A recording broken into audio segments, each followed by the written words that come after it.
The bridge of the flagship fell into terrible silence as the sensor displays filled with enemy contacts. Devortion had not abandoned their allies. They had anticipated the attack. 300 Dominion ships now faced the HFY homeworld defenses in front of them and the entire Vortian armada behind them. And there was nowhere to run and nowhere to hide, and no possibility of victory. High General Crixful spoke first, his voice steady despite the doom that surrounded them. "We are trapped," he said. "There is no escape?" Queen Zira then looked at her husband, and for the first time since she had known him, she saw genuine fear in his eyes, but only for a moment, and something else replaced it. Something cold and determined and absolutely unbreakable.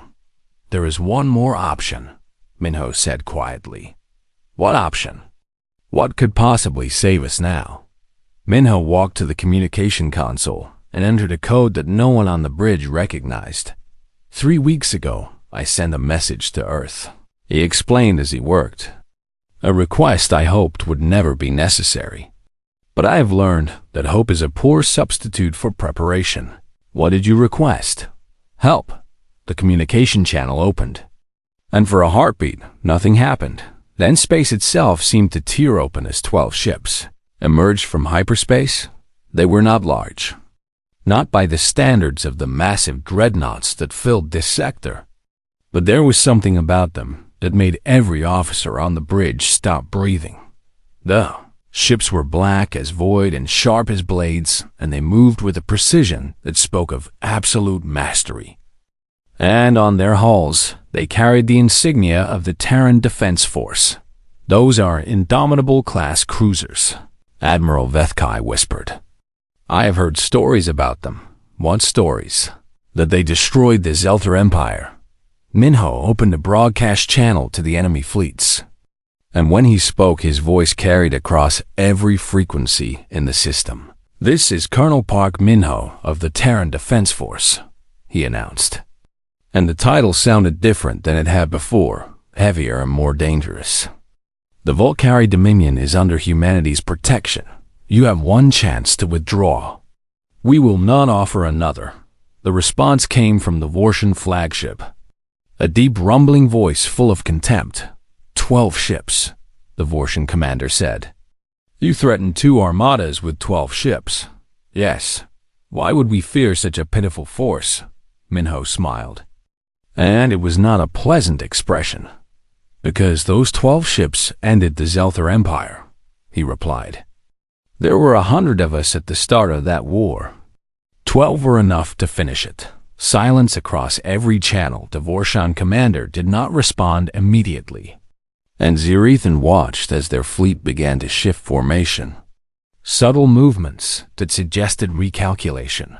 "You are bluffing," the commander said finally. But there was uncertainty in his voice. "Now, I have never bluffed in my life," Minho replied. "The Zelther thought we were bluffing when we told them to stop their advance. They were wrong. The next species that invaded our territory thought we were bluffing when we told them we would poison their homeworld rather than let them take it. They were wrong too. I am not in the habit of making threats I cannot keep. The HFY will not stand down. The HFY are not my concern. They can fight and die if they choose. But you and your people have a choice. You can withdraw now and live. Or you can stay and discover why the galaxy has learned to fear humans." The Vortian fleet began calculating retreat vectors. Zirethan watched in amazement as the massive armada that had seemed certain to destroy them simply turned and prepared to leave. "You cannot be serious," the HFY commander screamed over the open channel. "You would abandon us. We joined this war for conquest," the Vortian commander replied coldly. "Not for suicide against the species that broke the Zelther. Find another ally." The Vortian fleet jumped away, and suddenly the Dominion faced only the HFY homeworld defenses. An enemy they could actually defeat. The Battle of HFY lasted 3 hours. The 12 Terran ships fought alongside the Dominion fleet, and Zirethan watched in awe as they demonstrated exactly why the galaxy whispered fearful stories about humanity. They did not fight like any species she had ever seen. They fought like they had nothing to lose and everything to prove, throwing themselves into impossible situations and emerging victorious through sheer audacity and skill. When it was over, the Kethri surrendered. The war ended not with the annihilation that had seemed certain, but with treaties and negotiations and a new understanding between species. The Volcari Dominion emerged stronger than before, their alliance with Earth elevating them to a status they had never imagined, and at the center of it all stood a quiet human who had spent 7 years waiting in a library for the chance to save everyone he cared about. The victory celebrations lasted for weeks, and Minho attended every one of them with the same calm patience he had always shown. But now people looked at him differently. Now they understood what had been living among them all along. Queen Ziri then found him alone in the palace garden on the night after the final treaty was signed, standing beneath the purple sky of Kethfara with his eyes closed and his face turned toward the stars. The hero of 2 empires hiding from his admirers, she said as she approached. I am not a hero, he replied without opening his eyes. I am just a man who did what needed to be done. You saved my people. I saved my home.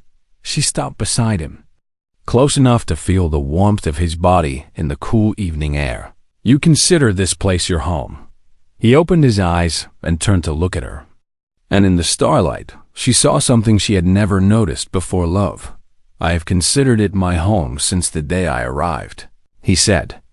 I just never thought anyone would want me to stay. I want you to stay, even knowing what I'm capable of, especially knowing what you are capable of. She reached out and took his hand, the same gesture he had offered her on the ship, and he held on like she was the only thing keeping him standing. I never knew you, she admitted. I spent 7 years married to a man I thought was nothing, and I never once looked close enough to see the truth. You see me now. I do. He smiled then, a real smile, warm and gentle and full of something that had been buried for far too long. What happens now? He asked. Now you go back to being my quiet husband, she said. You read your books and you watch your sunsets and you pretend the galaxy does not need saving. And when it does need saving again, she leaned in and pressed her forehead against his, a gesture of intimacy that her people reserved for their most cherished bonds. Then we save it together, she whispered. That is what we do now, together. He held her in the garden beneath the alien stars. And for the first time in years, he felt something he had almost forgotten: peace, and somewhere in the vast darkness of space, the galaxy remembered what it had learned, that humanity protects its own, and those who stand with them always. The command center of the Dominion Warfleet hummed with tension as Minho walked through its corridors for the first time as strategic advisor. Every Velkari officer he passed stared at him with expressions ranging from confusion to outright hostility, and he understood their feelings completely. A human had no place here, a consort had no place here, and yet here he was, granted authority by the Queen herself, and there was nothing any of them could do about it. Hi. General Crixville met him at the entrance to the tactical chamber with 4 arms crossed and 4 eyes burning. I want you to understand something, the general said quietly. I served the Queen with my life, and if she commands me to work with you, then I will obey. But I do not trust you, and I do not believe you belong here. I understand, Minho replied. Do you? More than you know. I have spent my entire career being underestimated by those who thought they knew better, and I have buried most of them. Crixville's mandibles twitched. Is that a threat? It is a fact. But I did not come here to fight you, General. I came here to save your people. And if you let me do my job, then perhaps I can. They stared at each other for a long moment. Then, Crixville stepped aside. Show me what you can do. Human Minho walked into the tactical chamber and began to work. The first thing he did was request access to every communication channel in the Dominion military network. Every sensor feed, every intelligence report, every scrap of data that flowed through the vast machinery of war. The Tvioni officers around him watched in bewilderment as he absorbed information at a pace that seemed impossible. His eyes scanning screens while his fingers danced across control panels. And within hours, he had built a picture of the war that no single Valkyrie had ever possessed. "Your problem is not strength," he announced to the assembled commanders. "Your problem is coordination. The Kethri move as one unified force because their queen mind links all their ships together. But your fleets operate independently, each admiral pursuing their own interpretation of strategy. That is our tradition," Admiral Vethkai protested. "Individual commanders have always been granted autonomy to make decisions in battle, and that tradition is killing you. The Kethri do not need to outthink you because they can simply overwhelm whatever isolated force you send against them. You need to start fighting as a single organism."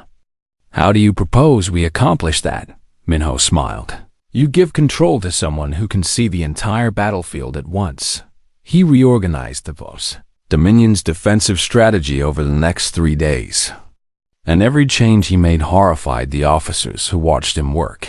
He ordered fleets to retreat from systems they had held for centuries, pulling back from exposed positions that the Valkyrie considered sacred. And when the commanders protested, he simply explained his reasoning in that calm, quiet voice that never wavered. "You are not retreating," he told them.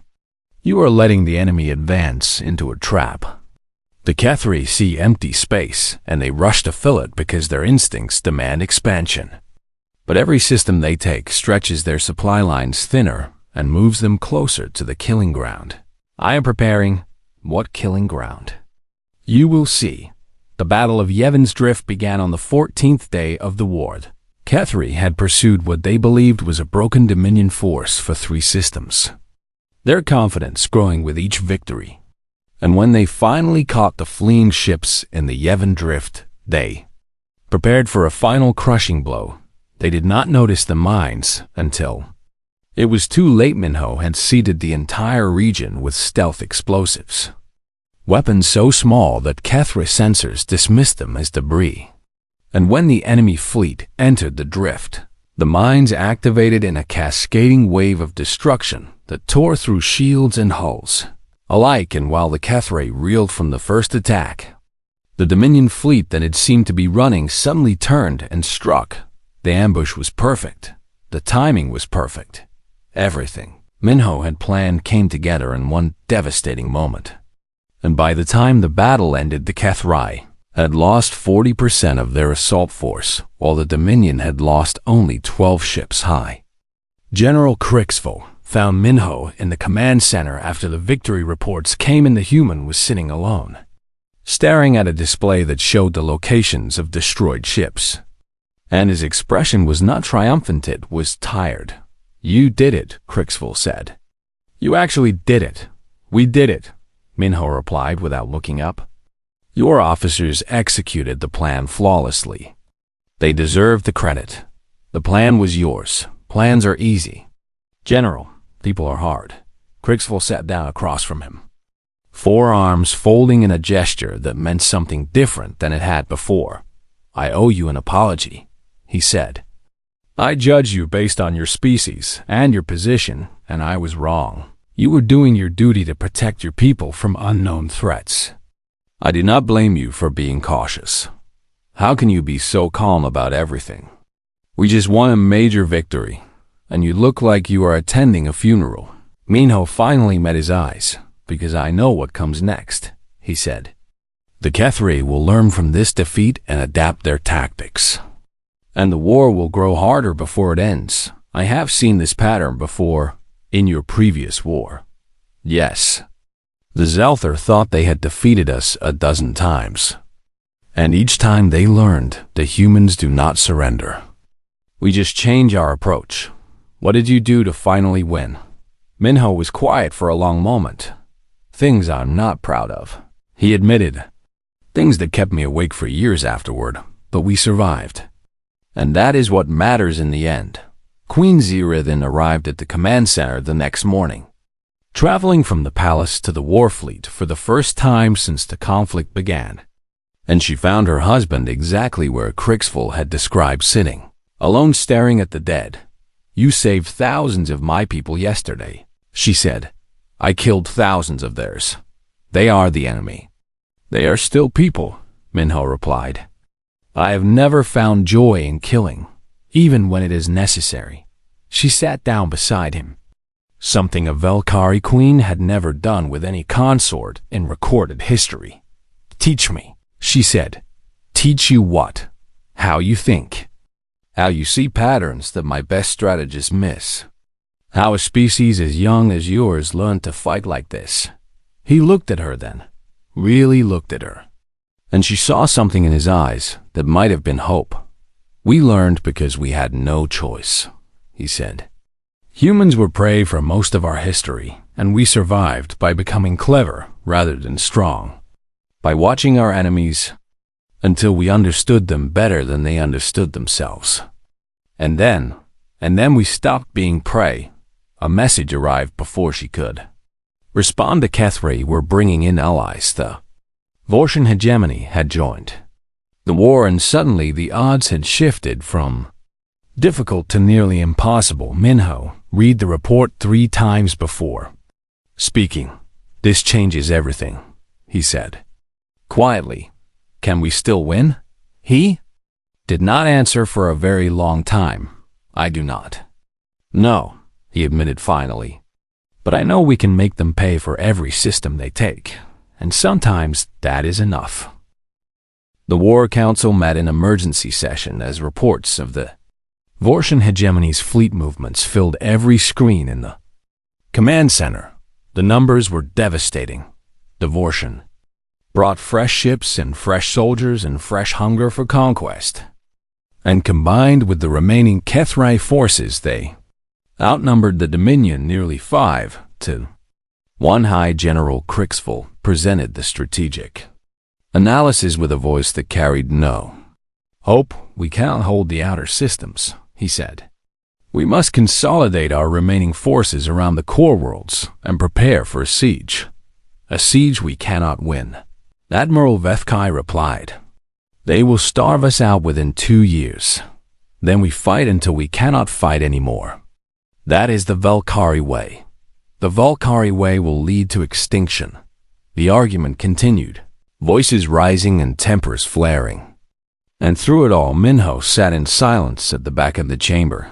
He had not spoken in 3 days. Queen Zirithan had watched him withdraw into himself after the news of the Vortian alliance, spending every waking hour studying data and running simulations. And she worried that the burden had finally broken him. "Strategic advisor," she called out, silencing the council with her words. "You have been quiet. Do you have nothing to contribute?" Minho looked up slowly, and she saw something new in his eyes, not defeat, something else. "I have a plan," he said. "Then share it." He stood and walked to the central display, his movements carrying a weight that made everyone in the room pay attention. "Defending will not save you," he began. "The enemy has too many resources and too much time. If you fight a defensive war, you will lose slowly instead of quickly, but you will still lose. Then, what do you suggest?" "Attack." The council erupted in disbelief. "Attack," Crixful repeated. "With what forces? Against what target?" "Attack the Kethri homeworld." Silence fell over the chamber like a physical force. "You have lost your mind," Vethkai said finally. "That is suicide. It is not meant to succeed in the traditional sense," Minho explained. "We do not need to conquer their homeworld. We need to threaten it. When we move our fleet toward their core systems, the Kethri will have no choice but to pull back their forces to defend. And that will break their alliance with the Vortian." "How do you know the alliance will break?" "Because the Vortian joined this war for easy conquest. not for protecting HFY territory. If they see their allies retreating, then they will reconsider their commitment. Zerathan studied the plan her husband had outlined, seeing the logic beneath the apparent madness. You want us to gamble everything on a single strike. I want you to change the rules of the war, Minho replied. Right now you're playing their game, defending territory they want to take. But if you threaten something they value more than conquest, then suddenly they have to play your game instead.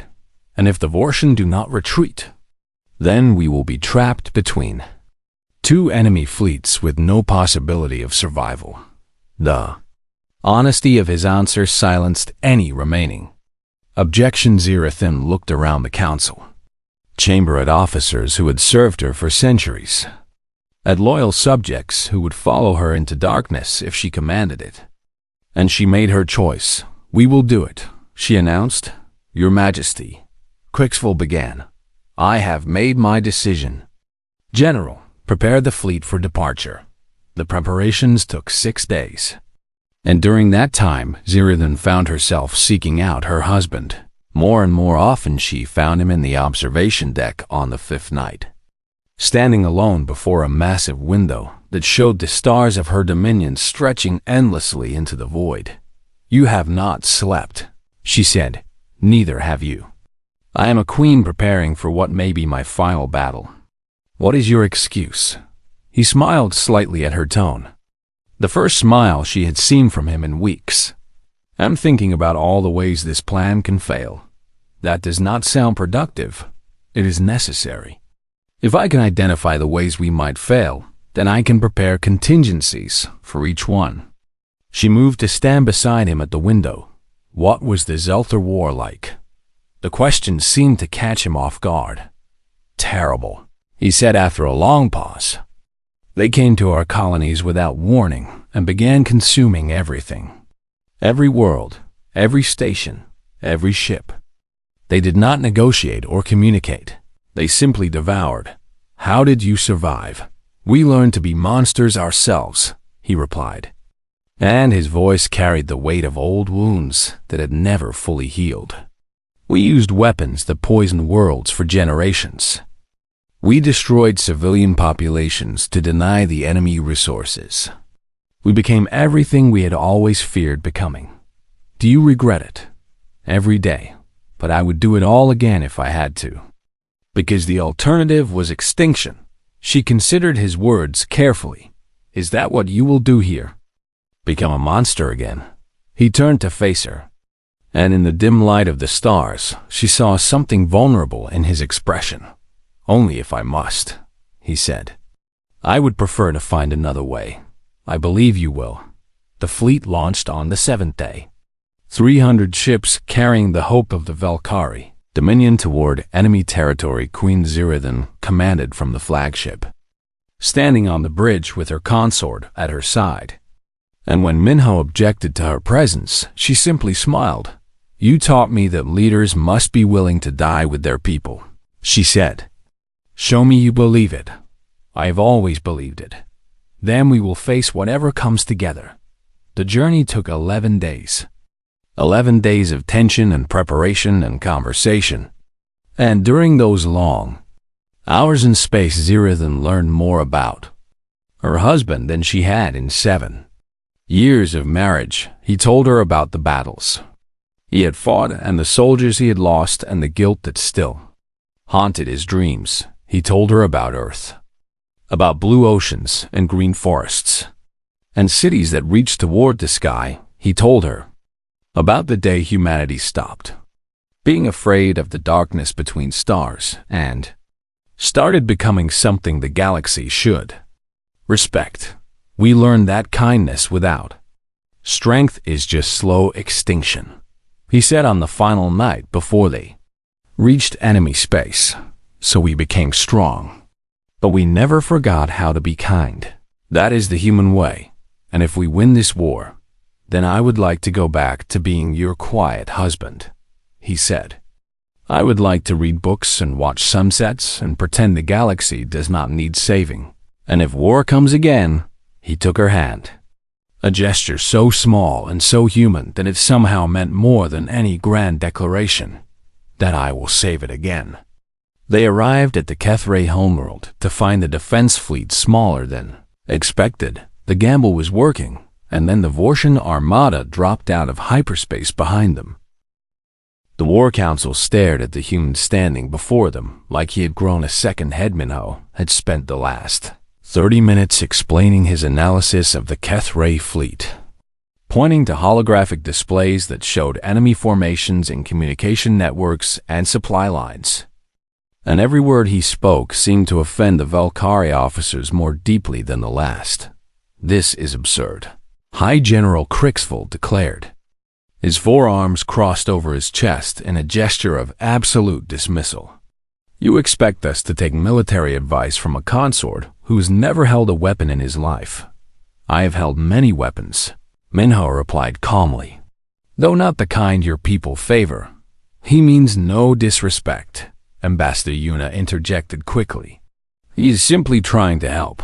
We do not need help from humans, Admiral Vethkai said. Our ancestors were conquering star systems. While your species was still learning to use fire, Minho did not react to the insult. He simply stood there with his hands clasped behind his back, waiting with the patience of a man who had been underestimated his entire life. Queen Zira then watched the exchange from her throne at the head of the council chamber, and she felt something strange stirring in her mind, a curiosity she had not experienced in centuries. Enough, she said, and the room fell silent. I wish to test the human's theory. Crixful turned to her with shock written across his features. My queen, you cannot be serious. I am always serious, Zira then replied. There is a Kethrai raiding force near the Yevon sector. A small engagement of no strategic importance. And we will implement one of the consort's suggestions and observe the results. And if his suggestion fails? Vethkai demanded. Then we will lose a minor skirmish. And we will know that humans have nothing to offer us in matters of war. She looked at Minho as she spoke, and he met her gaze without flinching. And if I am right? He asked. Then we will continue this conversation. 3 days later, the Battle of Yevons.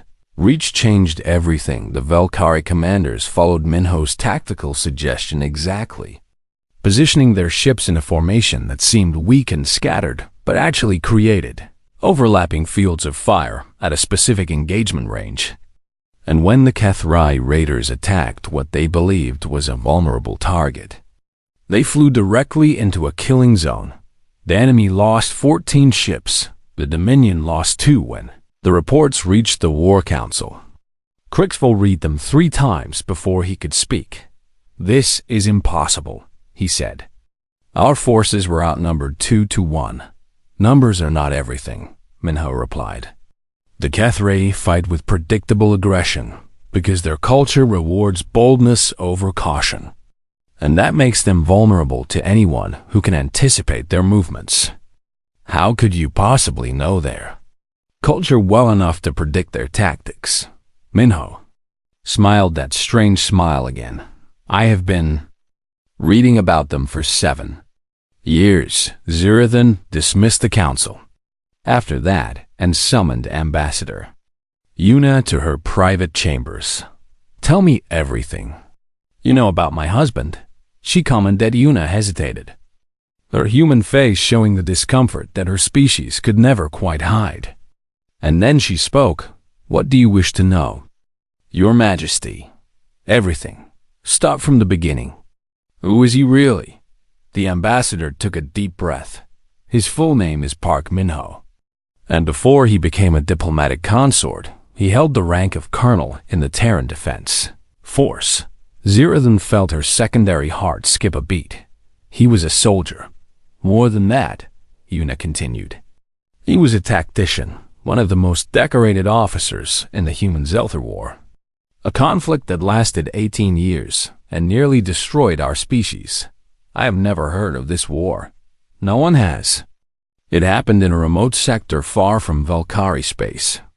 And by the time it ended, both sides had been reduced to a fraction of their former strength. But we won. And the officers who survived that war learned things about combat that most species never need to learn. Zirathan processed this information slowly. Why did he leave the military? Because he was tired, Eunice said softly. He told me once that he had seen enough death to last 10 lifetimes. And when the diplomatic corps offered him a quiet posting far from any conflict, he accepted it gratefully, and no one thought to mention this to me before our marriage. Una looked down at the floor. You never asked. Your Majesty, and honestly, neither did anyone else. The Valkyrie made it clear that humans were being honored beyond their station by this union. And we did not wish to seem boastful about our own accomplishments. So you sent me a war hero and pretended he was nobody. We sent you a man who wanted to be nobody, who wanted to spend the rest of his life reading books and enjoying peace. But you are right. We should have told you. That evening, Ziri then found Minho in the palace library, surrounded by datapads and holographic displays showing Kethrai military history. He looked up when she entered, and his expression did not change. Your Majesty, he said. Why did you hide this from me? She asked. And her voice came out harsher than she intended. He considered the question for a moment. I did not hide anything, he replied. I answered every question that was asked of me truthfully, but you never volunteered the information. No, I did not. Why? He set down the datapad he had been holding and met her eyes directly. Because no one wanted to know, he said simply. From the moment I arrived here, I was treated as decoration, as a symbol of cooperation that had no real purpose beyond attending ceremonies and smiling at the appropriate times. And after a while, I stopped trying to be anything else. You could have told me. Would you have listened? The question hit her like a physical blow. She wanted to say yes, wanted to believe that she would have recognized his value if he had only spoken up. But she knew the truth, and she could see that he knew it too. No, she admitted. I would not have. He nodded, accepting her honesty without judgment. I do not blame you, Your Majesty. Your people have accomplished great things across thousands of years, and humans are young and small by comparison. But we have learned some lessons that older species sometimes forget. What lessons? That war does not care about honor or tradition, he said. It only cares about survival. And those who adapt fastest are the ones who live. She studied him in the dim light of the library, seeing him clearly for the first time. The Kethrai have launched a major offensive, she said. 3 of our worlds have fallen in the past week. I know. My generals are failing. They are fighting the wrong war. She took a step closer to him. Can you fight the right one? Something shifted in his expression then. Something old and tired and dangerous, I can, he said. But you need to understand what you are asking. The tactics I know are not honorable. They are not clean. They are designed to break an enemy completely and without mercy. And your people may not approve of what I do. My people are dying. Then let me help them. Zirathan made her decision in that moment. I am appointing you as strategic advisor to the High Command, she announced. You will have full access to all military resources and communications. Minho bowed his head. I will not fail you. And for the first time in 7 years, she believed him. The palace of Kethvora stretched across the mountain like a living creature made of black stone and purple crystal. And Queen Zirathan had ruled from its highest chamber for 300 years without ever once doubting her own judgment. She was Valkyrie, and her kind did not make mistakes. Her forearms rested on the edges of her throne as she watched the morning court proceed below her. Dozens of nobles and advisors moving through the formal rituals that had governed her people for 10,000 years. And among them stood one figure who did not belong. Minho walked at the edge of the crowd with his hands clasped behind his back, his human face calm and patient as always. And Zirathan watched him the way one might watch a decorative plant that had somehow learned to walk. He was her husband 7 years ago. she had taken him as a consort, following a minor trade agreement with the human territories. And at the time, it had seemed like a clever gesture, a way to show the galaxy that the Velkari Dominion was willing to embrace other species in the spirit of cooperation. No, one had expected her to actually care for the human, and she did not. Minho was pleasant enough. With his soft voice and gentle manner, and the way he always seemed to be thinking about something far away. But Zirathan had never found a reason to look deeper than his surface. And neither had anyone else in her court. The humans were a young species, barely 2,000 years into their spacefaring age. And they had accomplished nothing that the Velkari considered remarkable. They were traders and farmers and builders of modest colonies. And when the Dominion had offered to take one of them as a royal consort, the humans had been honored beyond measure. Minho had arrived with a small bag of personal belongings and a smile that never quite reached his eyes. And he had spent 7 years being polite to everyone while mattering to no one as Zirathan turned her attention away from him as High General. Crixville approached the throne. Crixville was everything a Velkari warrior should be. His exoskeleton scarred from a dozen campaigns, and his 4 eyes burning with the cold fire of absolute loyalty. And when he knelt before her throne, the entire court fell silent. "My queen," he said, and his voice carried the weight of terrible news. "The Cathrai Collective has declared war." The court erupted. Velari nobles shouted questions and demands, their mandibles clicking in agitation as they processed the implications of this announcement.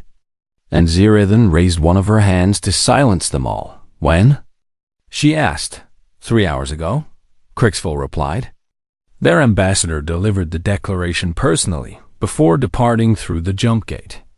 "And our border stations report that their fleet is already mobilizing." Zirathan felt something cold settle in her chest. The first hint of genuine fear she had experienced in decades. Cathari were not like the minor powers the Dominion had crushed before, and their fleet outnumbered hers 3-1. And their warriors were bred for nothing but combat. And this war would not be won easily if it could be won at all. "Summon the War Council," she commanded. "We meet in 1 hour." The court scattered to prepare, and Zirathan descended from her throne to make her way toward the strategic chambers. And she did not notice that her human husband had moved to intercept her until he was already standing in her path. "Your Majesty," Minho said. And his voice was quiet, but somehow it made her stop. "May I request an audience?" She almost refused. What could a human possibly contribute to a matter of war and survival? What wisdom could he offer that her generals and admirals had not already considered? And yet something in his expression gave her pause. His eyes were different for 7 years.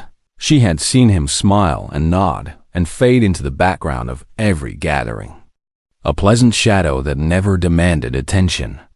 But now she saw something else in those human eyes, something hard and sharp and patient. "You have 1 minute," she said. "I would like to see the enemy fleet compositions," he replied.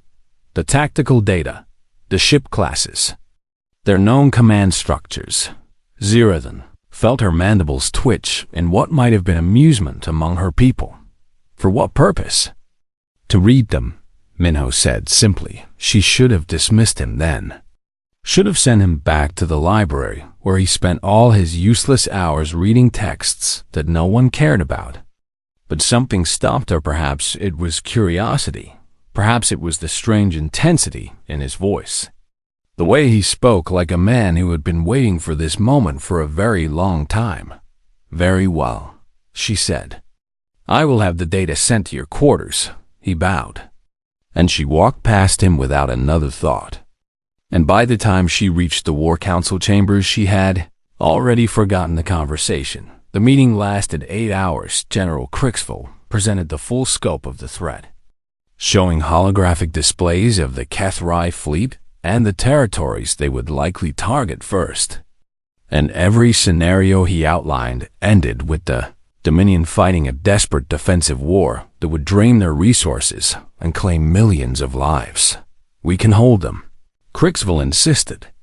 If we fortify our core systems and accept the loss of the outer colonies, that would mean abandoning 12 billion citizens.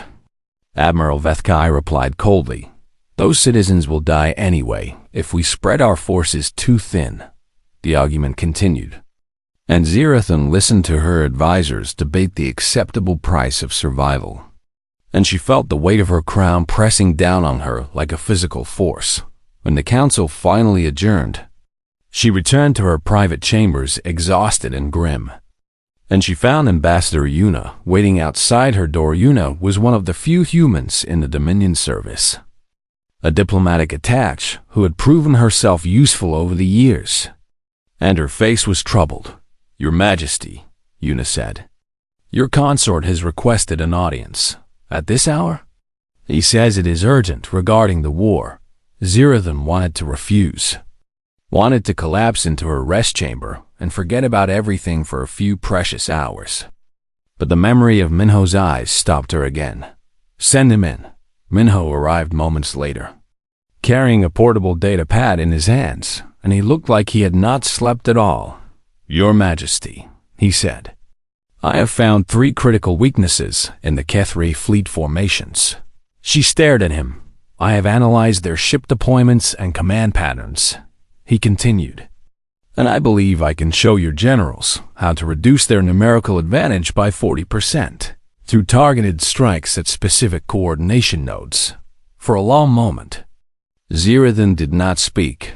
Then she began to laugh, a sound her people made to express disbelief rather than joy. "You have been studying military data for one evening," she said, "and you believe you have found solutions that my strategists missed. Your strategists are thinking like Velkari," Minho replied, and his voice did not waver. "They are looking for strength against strength, honor against honor.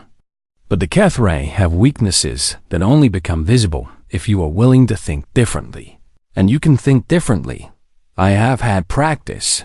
She studied him then, truly studied him for the first time since their wedding ceremony. And she saw a man who stood before a queen without flinching, who spoke of war like he understood it in his bones, who had spent 7 years in silence waiting for someone to finally ask him what he knew. "Show me," she said, and Minho smiled. And it was not the pleasant, empty smile she had seen for 7 years. It was the smile of a hunter who had finally been unleashed.